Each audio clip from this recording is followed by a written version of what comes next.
Om Namo Bhagavate Vasudevaya. Om Namo Bhagavate Vasudevaya. Om Namo Bhagavate Vasudevaya. So we're having line by line translation, is it? English to Telugu, okay. And also no photographs to be taken, please, during the class. If you like to take photos, please do so only after the class. All right, so reading from Sri Vishnu Sahasranama, and what in this recension is name 456. The name is Vratah. This is the first name in the 49th shloka. If we do it according to the shloka number, then it's more accurate or more fixed, because according to the way different interpreters interpret, then we get different numberings for the names. For instance, one commentator may take what one commentator takes as one name, another may split up the Sanskrit and make two names. Hare Krishna. Anyway, this name is Vratah. Hare Krishna. And I think all of you can understand what that means. I mean, not the Russians who just came in, but anyone who knows an Indian language derived, either Sanskrit or an Indian language derived from Sanskrit, can very easily understand what this means. Su means, in a general sense, means good, and Vrata means a vow. Tapas? No, here means more like Sankalpa.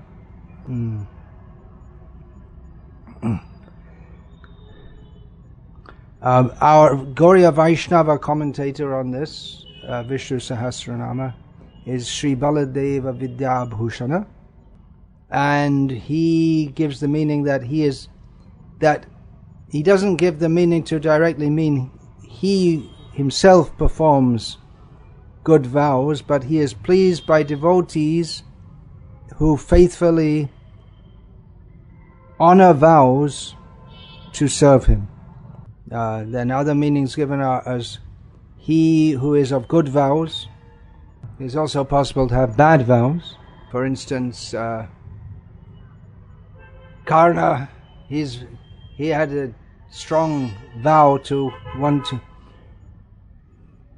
to kill Arjuna. Actually, in one sense, one of his vows was good, because he said to Kunti that I won't kill any of the other brothers, I'll only kill Arjuna. But the desire to kill Arjuna is a bad vow.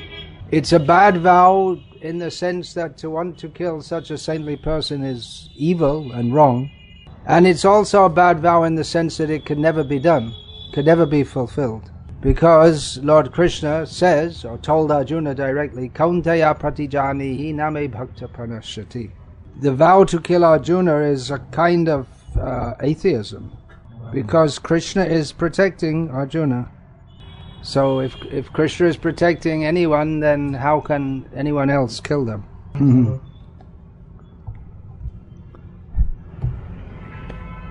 Rakhe Krishna Mare Krishna Rakhe. As it's said in Bengali, if Krishna protects someone, then who can kill him? And if if Krishna wants to kill someone, then who can protect him? Jayante Pandu Putranam Yesham Pakshe Janadana. The Pandavas must always be successful because Krishna is on their side. So another meaning is, you said tapas. So the word is, the English word vow can often be connected to the Sanskrit word tapas, tapasya, austerities. So one of the meanings is he who performed intense tapasya in the form of Narayana. Because to do that, tivramana, as you say, same as Tamil. Huh? To do that intense tapasya requires a vow. You can't do it half-heartedly. Just to give an example, if Ekadashi is coming, and someone thinks, well, shall I observe fasting or not? I'll observe complete fasting. Maybe, maybe not. See how I feel. Especially in the summer, to go without water is very difficult. So if you say, well, maybe I'll follow, then you won't follow. That's why actually in the performance of Ekadashi vratah, as described in Shastra, one takes a firm vow on the night before. Then another meaning is one who has he's controlled in what he accepts. In other words, his senses are under control. If someone brings you a big plate of nice food, you may think, oh, very nice, let me eat it. Especially the young boys here, they get the very thought of nice food makes them enthusiastic. So you take some you're about to eat and someone says, wait, it's not offered, it's not prasadam. Then a devotee can't take. In fact, he should ask first.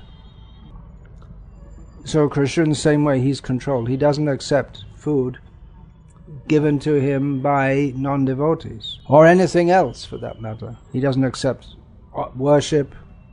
So another meaning is who comes into this world, he has no need to follow the rules and regulations of the Vedic corpus, but nevertheless he does so.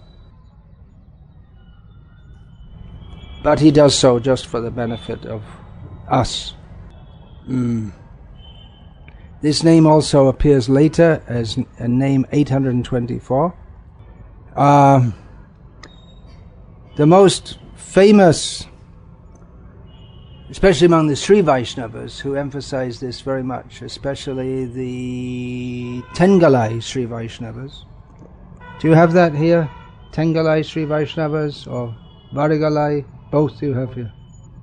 So among them, the essence of their understanding is in a famous verse from Sri Ramayana, which Lord Rama expressed to when discussing about Vibhishana coming to surrender to him. And the version that's given here is different to the one that's given in Sri Chaitanya Charitamrita. I'll read the version that's here. It says the same meaning. Sakrideva prapannaya tavasmi tichayachate abhayam sarvabhutebhyo dadamye tat pratang mama. Lord Rama says that my vow, vratam, the word is given here, vratam, my vow is that anyone who comes to me, surrenders to me, even once, it is my vow that I will protect him. I will award him fearlessness from all living beings. So this vow of the Supreme Lord's is the basis of the devotee's faith in him. Exactly, Vishvas. Rakshishati Vishvasaha. One of the elements of Sharanagati, surrendering to Krishna, is the firm faith that Krishna will protect me. Shankaracharya gives a different meaning by interpreting the word somewhat differently, that he enjoys the offerings, that he enjoys that which is offered to him. So he's controlled in what he accepts. He only accepts that which is given by his devotees. And he genuinely enjoys that which is offered to him by his devotees. By taking a vow, one can control oneself. Just like Krishna took the vow that he would not kill Shishupal until Shishupal had... He would let him go on blaspheming him. But when he hit 100 times, he would kill him. So he tolerated 99 times. So Shishupal became very bold. He thought, I can say anything at Krishna. He doesn't dare to retaliate. Then at the Rajasuya sacrifice of Yudhishthira, Shishupal very trickily started to insult him. Because if any fight broke out, which he was trying to incite a fight, because if any blood was spilled prior to the sacrificing of the animal, then the whole arena would become inappropriate for performing a sacrifice. And in this way he wanted to, scuttle the whole sacrifice.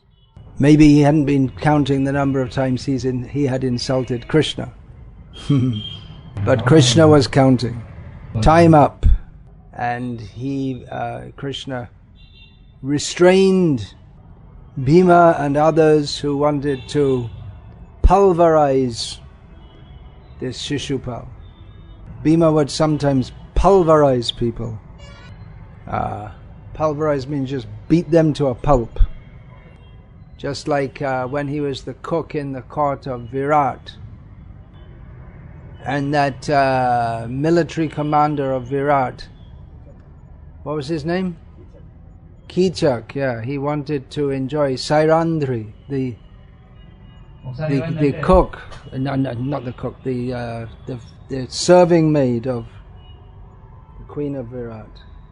So Bhima beat him, he couldn't be recognized. The whole body just became, there were no legs or arms, it just became one big pulp. So not only he, but all the Pandavas and many of the kings there, they were anxious to destroy Shishupal. But Krishna did it himself in such an expert way by releasing his Sudarshan chakra that not a drop of blood fell on the ground as Shishupal had his head separated from his torso. Yeah, so this name Suvrata, we can remember also that his vratah, his vow is to do good to his devotees. And there are many examples of devotees who went through many difficulties. For instance, the Pandavas.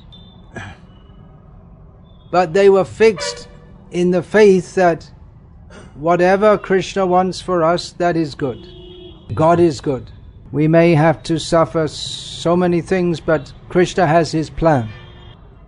So devotee, he's also suvrata, fixed in the vow that I will always remain at the lotus feet of Krishna. Aslishava padaritang pinashtu mam adarshanan marmahatam karotu va yatha tata va vididhatu lampato mat prananatastu saeva naparaha.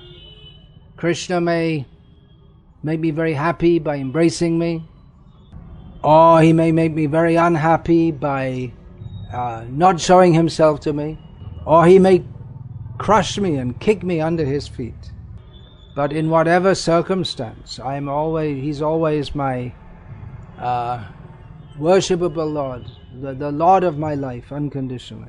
So a devotee knows that Krishna's vratah, his determination is always good, and the devotee's determination is also good, that I will stick to Krishna. So even among so many difficulties, the Pandavas' love for Krishna never flickered, even in the slightest. Another example is given of Krishna being suvrata. In Gita he says, in Bhagavad Gita he says, Name parthasti kartavyam trishu lokeshu kinchana nanavaptam avaptavyam varta eva chakaramani. Krishna says that I don't have any duty to perform in the world, nor do I have to try to gain anything from this world, but nevertheless I go on working. work in the Vedic language, unless otherwise qualified or in an unusual context, means work according to the Vedic directions. So Krishna acts as an ideal kshatriya, ideal grihastha. He is fixed in the vow to do so for the benefit of the world, so that others can also understand that what to do. Yad yad acharati shreshtas tata devetaro janaha sayat pramanam kurute lokas tadanuvartate. So his vow, his determination is to always act for the benefit of others. Krishna is the center of all existence. He is the enjoyer. Everything is meant for his enjoyment. But everything he does is for the benefit of others. He enjoys, but not by exploiting others. In this world, enjoyment is at the expense of others, especially as one gets down into the lower levels of enjoyment, the demoniac. But Krishna, he has no motive to exploit others. There are many examples of suvrata. It may be difficult for us to understand Krishna's determination, because for Krishna it doesn't seem like there's anything difficult to do. For instance, if any of us were to take a vow not to eat any sweets for the next 6 months, we'd find that a very difficult vow, especially in the beginning. But we know that Krishna, well, he's all powerful, so he can do anything. So some examples of devotees performing very solid vows, they can maybe inspire us even more. Probably in Shastra, the two most famous examples of vow fulfillers, those who took vows and fulfilled them, are Bhishma in his vow of brahmacharya. Bhishma is it's a suitable name for a kshatriya, that means he should be terrible in battle, or terrible to the thieves and rogues. But he got that name because of his terrible vow. It's such a vow seems to be inflicting on yourself such difficulty. For a kshatriya, one who has attained that position due to many pious activities in previous lives, who is the heir to lordship over a mighty kingdom. The heir means, what's that word? Uttaradhikari. For him to take a vow of celibacy it's unimaginable, because apart from not enjoying the company of women, he can't become a king if he doesn't have at least one wife. There are various reasons for that. One major reason is because as the king, one of his duties is to produce more heirs to or at least one male heir to the crown. So Bhishma, he practiced this vow so rigidly that he even fought with his guru, who told him to break his vow. Do we need these lights on? Is there any particular reason to have these lights on? Another example is Harishchandra, whose vow of truthfulness led him into the most horrible misery. Satyavrata, yeah. That's the exact word. Satyavrata, vow of truthfulness. The Sri Vaishnav commentator, that is the Ranganath Bhatta, he explains this name in terms of Naranarayana. This name and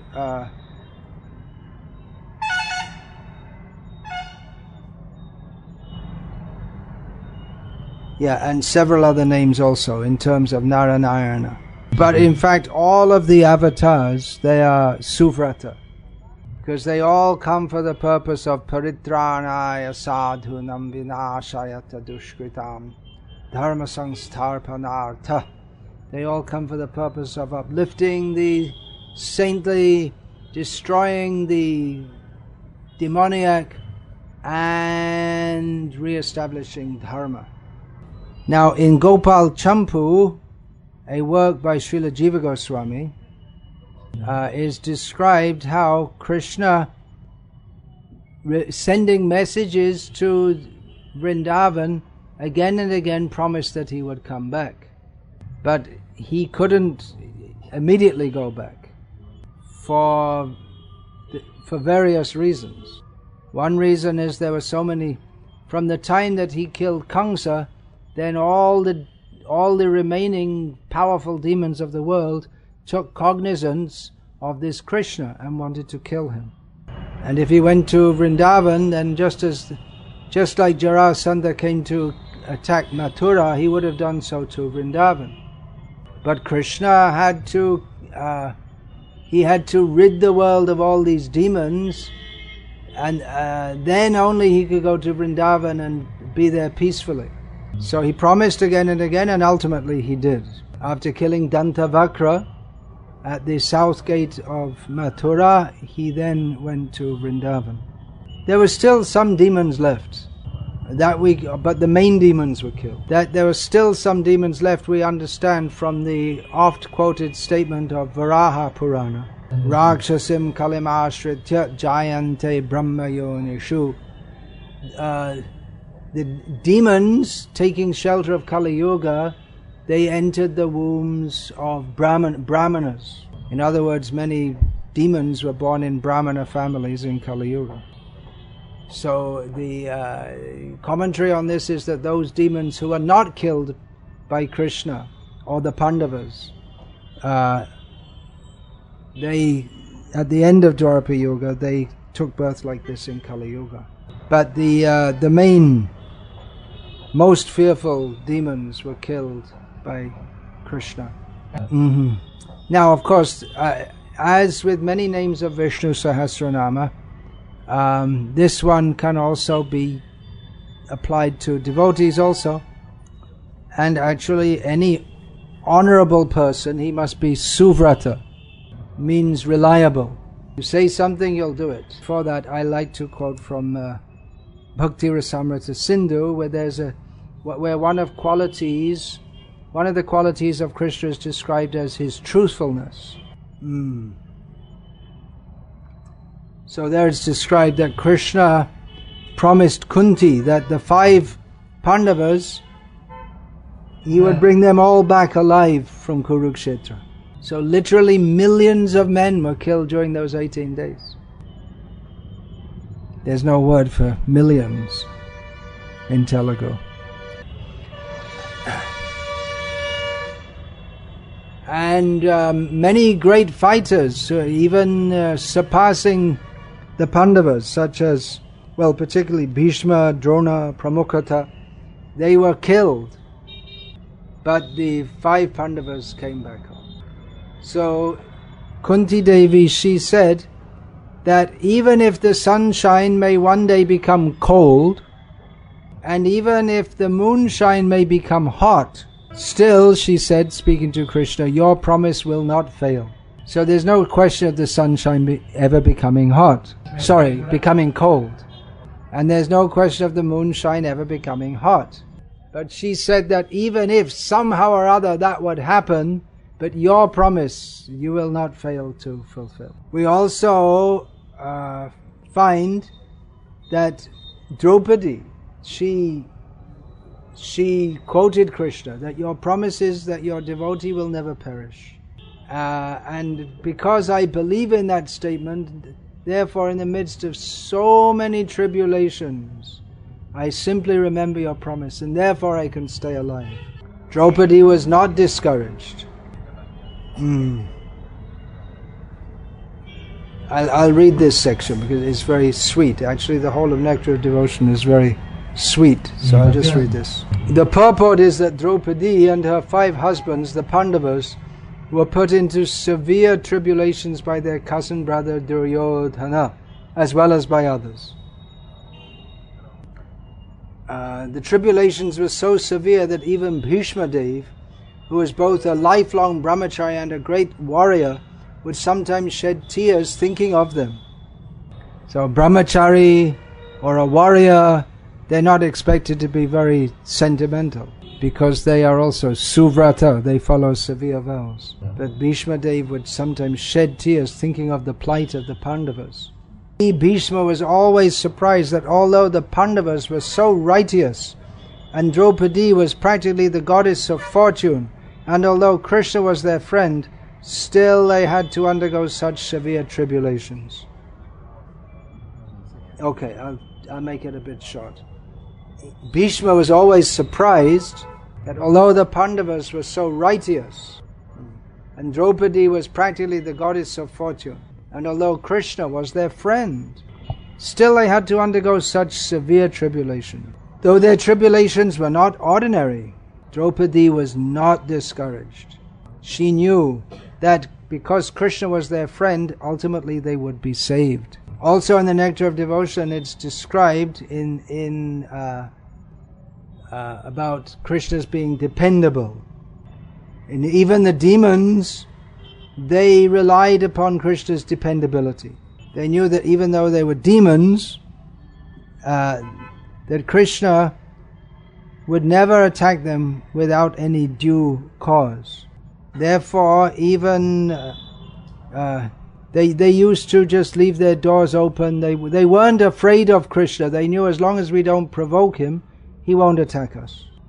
Similarly, if even the demons were unafraid of Krishna, they were confident that Krishna he's a noble person. Vratah means noble. He wouldn't attack them without cause. Then what to speak of the demigods being confident of Krishna's protection? Therefore the demigods, even in dangerous situations, they remain jubilant and engaged in sportive activities. And it's also described that persons who had not undergone the various ritualistic performances of the Vedas, they were confident that Krishna accepts love and devotion. So they were freed from all anxieties. So all kinds of people, they can depend on Krishna, that he is fixed in his vow. They can rely on his good nature and well-wishing nature. So Krishna Suvrata, even one of Krishna's vratas, or his vows, is to destroy the demons. Vinashayata dushkritam. So even that, killing the demons, that's good for them. So what a good person. Even when he has to punish someone, he does them good.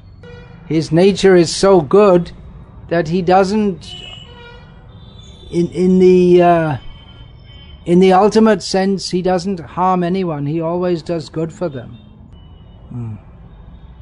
So there are various meanings, but again, the Vaishnavas especially, they emphasize this, that his vow is to protect his devotees, those who surrender to him. Some examples of devotees referred to as Suvrata in Srimad Bhagavatam. The first occurrence is Narada addressing Vyasa as Suvrata, because Vyasa's vow is to compile all the Vedic literature. It's not a small job. Someone may take up some undertaking and drop it and think, yeah, it's too much work. I know myself, I've given various tasks of sorting out various items for my own literary projects to various devotees, and most of them who in the beginning say they're very enthusiastic to do so, don't do so. Or they make a start and then they drop it. Not you. We can only imagine the amount of work that went into compiling works like the Bhakti Rasamrita Sindhu and Hari Bhakti Vilasa. Nana Shastra Vichara Naika Nipuno. The six Goswamis were very expert in analyzing all the Shastras. But first of all, they had to gather all the Shastras. Not that you can just go to some bookshop and buy them or get them online. And you had to read them all and take out the particular points. So Vyasadeva, he had to compile all the Vedas and sort them all out. Later, Narada, in the Bhagavatam, Narada addresses Dhruva as Suvrata. So it's quite clear how Dhruva is Suvrata. His very name is equated with determination. Vidura addresses Maitreya as Suvrata. Later, we have examples of Narad calling others Suvrata. Yudhishthira also called Narada Suvrata. This comes in the 7th canto. In the purport to the verse where that occurs, Srila Prabhupada states that Suvrata refers to a person who has nothing to do with the material world. So that should be the vow of a devotee. We have nothing to do with this material world.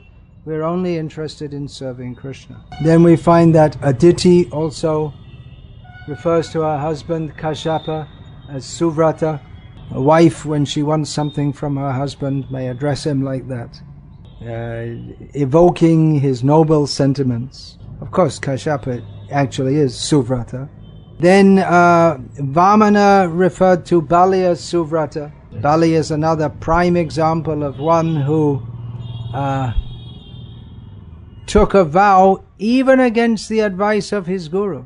And from the materialistic point of view, it might seem that it was a very foolish vow to take, but actually it was the best possible vow. Then we find in the 9th canto a descendant of Ajamirha is described as Suvrata.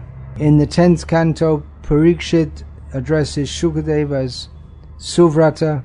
In the 10th canto, when Krishna and Balaram, they take Diksha initiation as brahmacharis from Garga, they are described as Suvrata. The vow of brahmacharya is Brihadvrata, the great vow. And again in the 11th canto, Vasudev describes Narada as Suvrata. Vasudev. No, Vasudev. Vasudev, the father of Vasudev, husband of Devaki. He refers to Narada as Suvrata. So with faith in Krishna's Suvrata, we should also be Suvrata to execute devotional service. It's a very encouraging name for devotees. If we become Suvrata, fixed in our vow to serve Krishna, then Krishna will certainly reciprocate with us. That is his Suvrata, to reciprocate with such devotees. Any comments or questions, please? Yeah, usually Priya Govinda has at the end of this kind of class. Yeah. Do we have a Vikult mic? No? There's no other mic? No. Okay. Okay, speak and I'll repeat the question. Sometimes it appears that he, Krishna, breaking his vows. Yeah. Vows. In Indian English it's a vow. Is it? It's difficult to say because V-O-W vow, B-O-W bow, you can't tell. H-O-W how, C-O-W cow. Vow. Yeah, well, famously Krishna broke his own promise not to raise any weapon and fight when he became Ratangapani. He took in his hand the broken or the wheel of the chariot to go and attack Bhishma. Because one of his vows was not to fight. Another of his vows is to protect his devotee.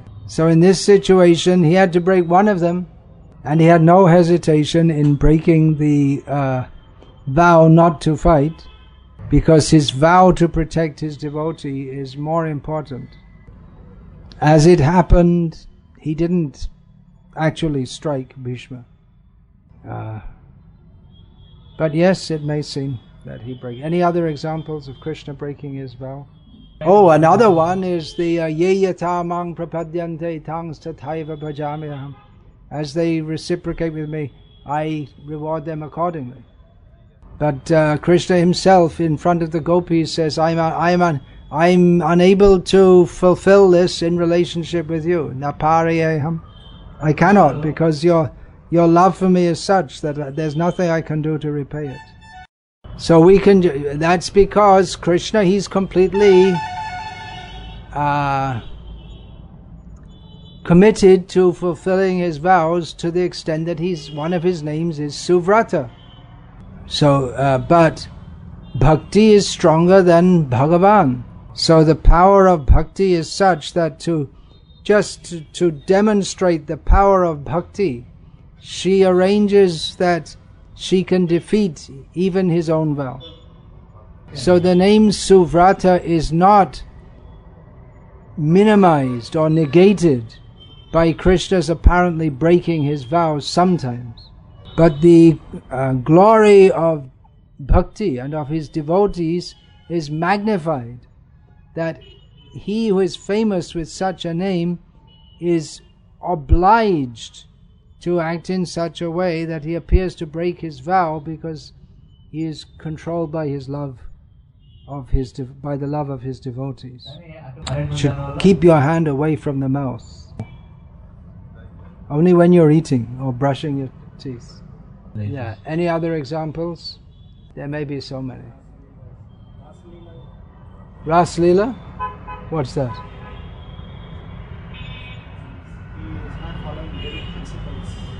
Oh, in the Ras Leela, Krishna is not following Vedic principles. No, in the Ras Leela, Krishna is having the topmost demonstration of the topmost understanding of the Vedic principles. Because the essence of all the Vedic principles is that everything is meant for the enjoyment of Krishna. So that overrides all other principles. Only people who don't understand the Vedas think that Krishna, by performing Rasa Leela, breaks the Vedic principles. Externally he appears to do so. These termites are very busy in their vow to destroy the building, it seems. Huh? Not termites, some other thing. Yeah. Raining down powder on us. There's a Vedic Nyaya, Gunakshara Nyaya, that these insects, they make the powder, and it might form into some akshara, like or a, but that's just a coincidence. It's not that they've become pundits. It's given as an example of a coincidence, and there's no need to try to explain it in any other way.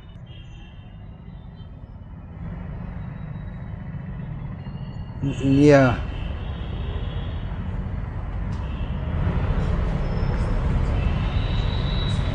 So, you were going to say something? In spite of Krishna being Subrata, he states in Bhagavad Gita,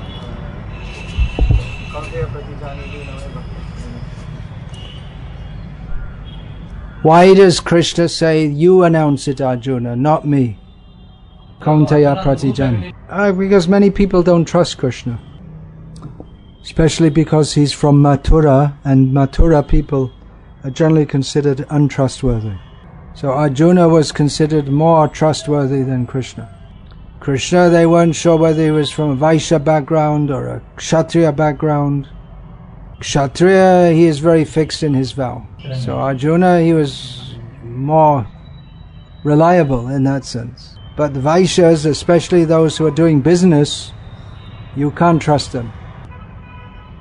Yeah, someone else? Yeah. Why are asuras born in Brahmin families in Kali Yuga? Well, they have a desire to insult Krishna. So many brahmanas, they have made commentaries on shastras which are demoniac. They're unable to physically kill Krishna, so they try to philosophically kill him. Yeah.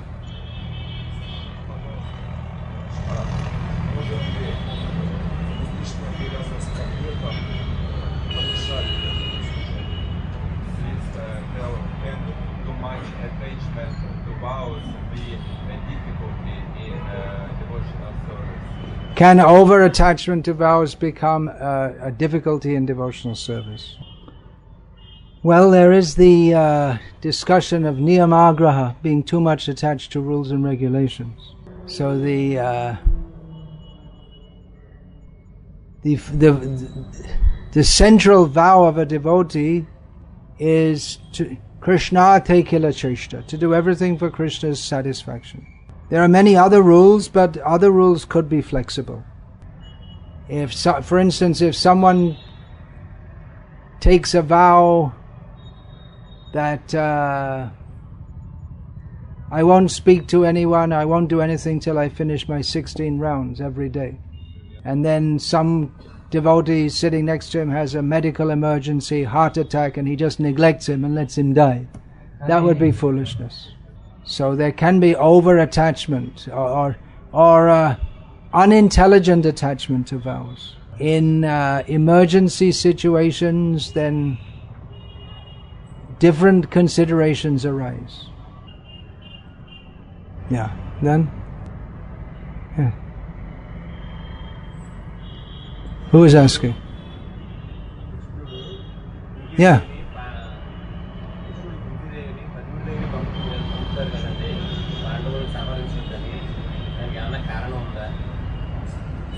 It says that Krishna sends Kunti Devi to Karna to ask that don't kill Pandavas. So is there any reason behind that? Why Krishna sends Kunti? Why does Krishna send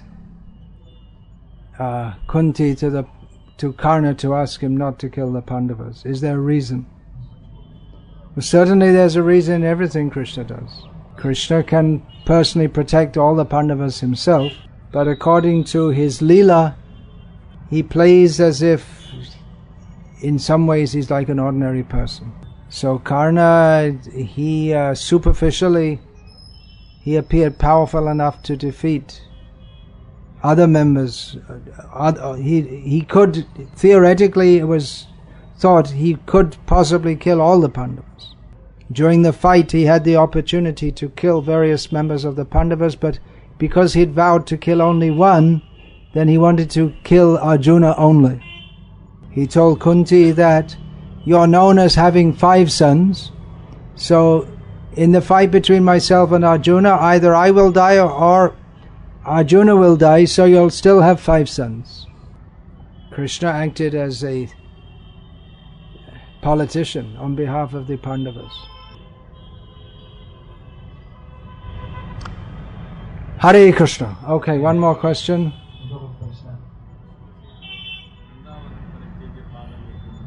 Krishna says, well, he doesn't say that. That's said about Krishna, that he never takes a step outside Vrindavan. He doesn't say it himself. But he can't go outside Vrindavan because he's captured in the hearts of all the inhabitants. So although he may appear to go outside, but actually he's always present there. Hare Krishna. Vratah ki jai. Srila Prabhupada ki jai. Hare Krishna.